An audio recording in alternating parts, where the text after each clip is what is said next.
What is the best diet for bloating? Which food choices affect our gastrointestinal health? And which foods can help it function better? These and many more other interesting things we will talk about today. Welcome to the 4th episode of Your Health Decoded. I'm Rosa. I'm a biomedical scientist from King's College London. I'm a Mayo Clinic trained health coach, and I specialize in metabolic health through the European Institute of Metabolomic Medicine. I'm also the chief scientist at Kima Health, a digital clinic where we help people optimize their health using lifestyle, nutrition, and targeted supplementation. So it's a fact that 70% of the population at some point experiences gastrointestinal symptoms. These are not life-threatening, but they really affect the quality of life of many people, and as a result, they try to find ways to ease those symptoms. We can have symptoms that are associated with the upper gastrointestinal tract. This has to do with the esophagus, so we can have contraction of the esophagus because we have muscles there that help it contract. But if we have contraction on the top and the bottom, this traps air and can cause pain. We can also have reflux, so this is the most common one as well, gastroesophageal reflux disease. It is when acids from the stomach travel up in the esophagus and they cause pain and a feeling of heartburn.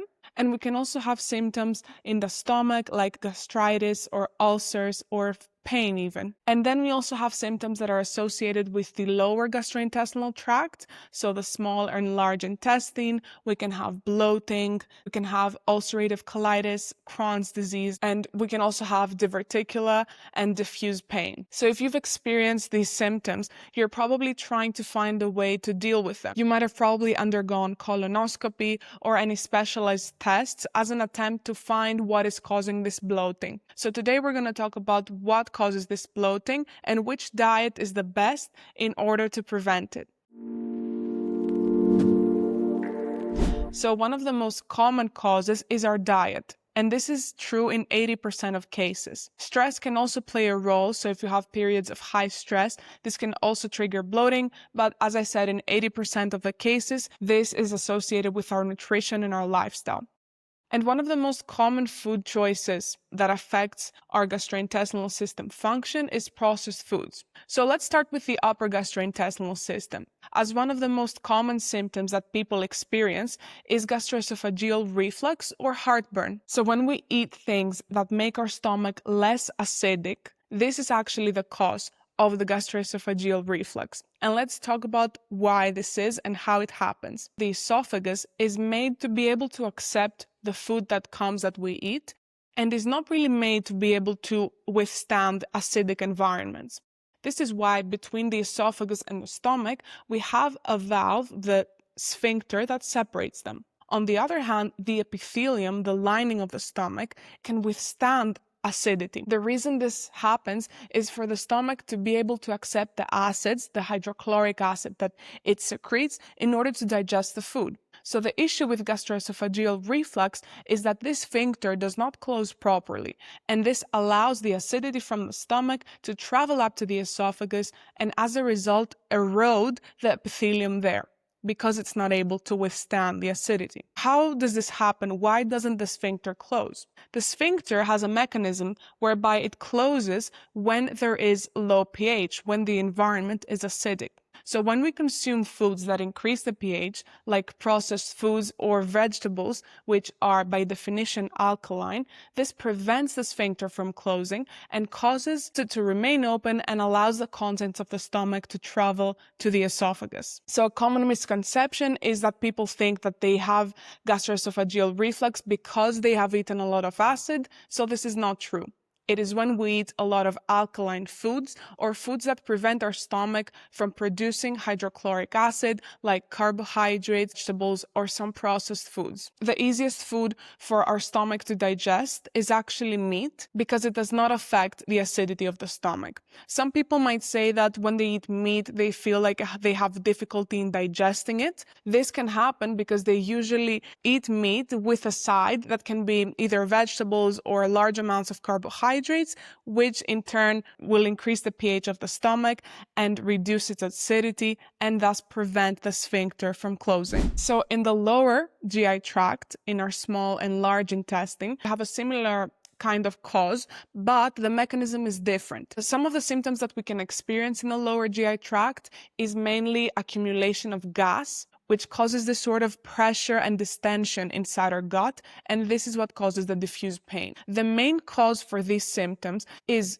first of all, fermentation and gut dysbiosis. Let's break this down. So within our intestine, we have millions of bacteria. These bacteria perform very important processes like digestion. This is where nutrient absorption also takes place in our small intestine. They also play a role in immunity and even in the function of the nervous system.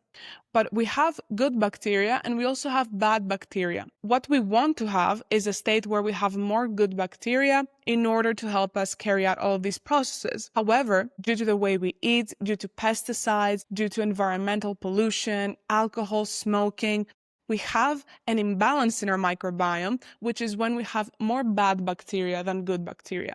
And this is caused dysbiosis. The state of dysbiosis not only causes this kind of bloating, but it also doesn't allow us to digest certain foods easily. So our ability to digest foods depends largely on the diversity of our microbiome. This is why you will see certain people that are able to eat certain foods like legumes or beans and do not have any bloating, is because they have the bacteria they need to digest these types of foods. And then you have other people like me, for example, that cannot digest these kinds of foods and they get bloated. Another factor that leads to this bloating is when we consume foods that can cause fermentation. These types of foods are mainly carbohydrates. So we can have bread, rice, pasta. These types of foods, they cause fermentation, which happens mainly from the pathogenic bacteria, the bad bacteria, and they cause us to bloat. We can also have fermentation from large amounts of fiber.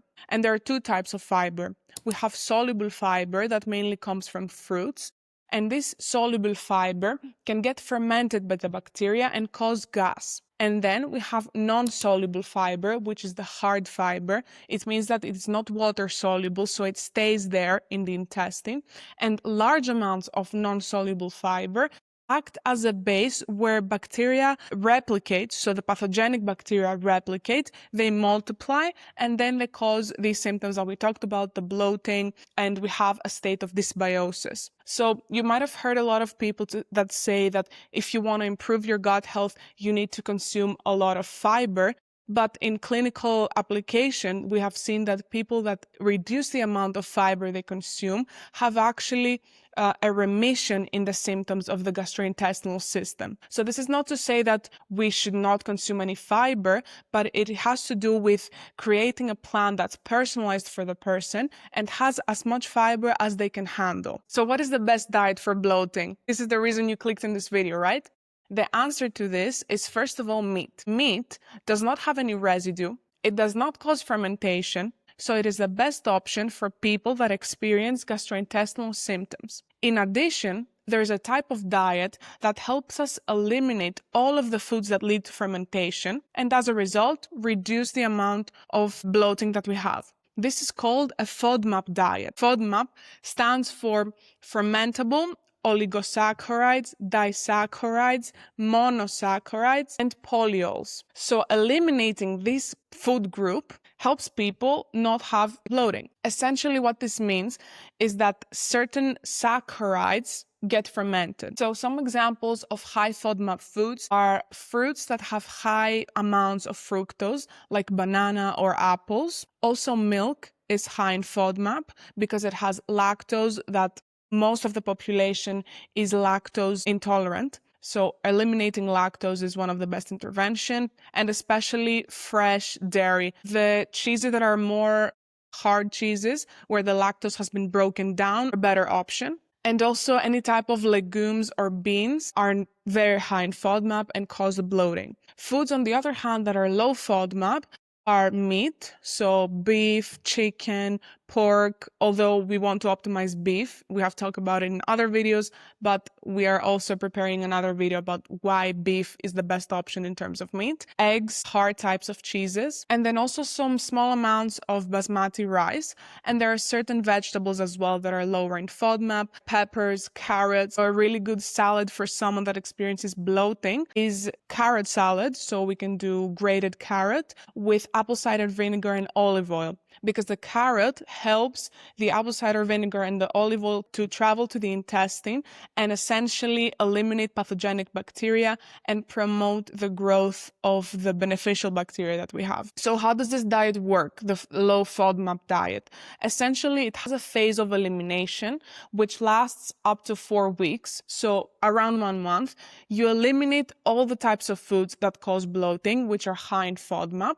And then what you do is you slowly reintroduce small quantities of those foods to see what you can handle better. What I would recommend is for someone that experiences high levels of bloating is to start very simple, go for a mostly animal-based diet, and then slowly start reintroducing some fruits and vegetables to see how your body can handle it. And then once you see which foods do cause bloating or do not cause bloating, you go into the maintenance phase, where you can actually start consuming everything without it affecting your gastrointestinal function. You might have heard many people say, or maybe you have experienced it yourself, that when they eat a mostly animal-based diet, they experience constipation. This is actually true. First of all, because in the initial period where our body adapts, we can have reduced movement of the bowel because we have less fiber, but also it's because meat and eggs, they don't have any residue. Because, for example, fruits and vegetables, they have residue,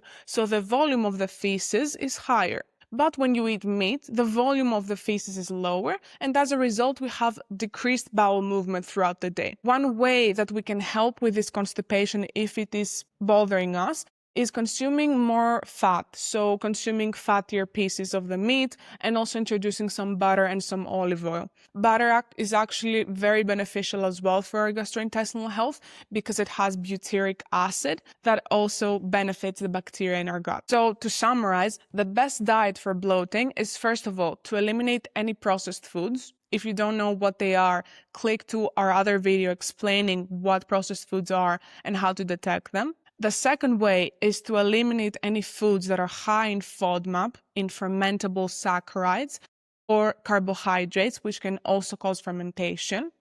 Secondly, in terms of cheese, eliminate any type of cheese that's fresh and made from cow's milk and opt for hard cheese like Parmesan, which is also rich in probiotics. And finally, reducing the amount of fiber that we take and having a moderate intake of fiber, not too much. If you're interested in a guide that would be sort of a gut health reset, let us know in the comments and we will create one specifically from the Kima team to give it to you for free. If you enjoyed this video, don't forget to like, don't forget to subscribe to our channel so that you don't miss any more of our videos, and I'll see you in the next one.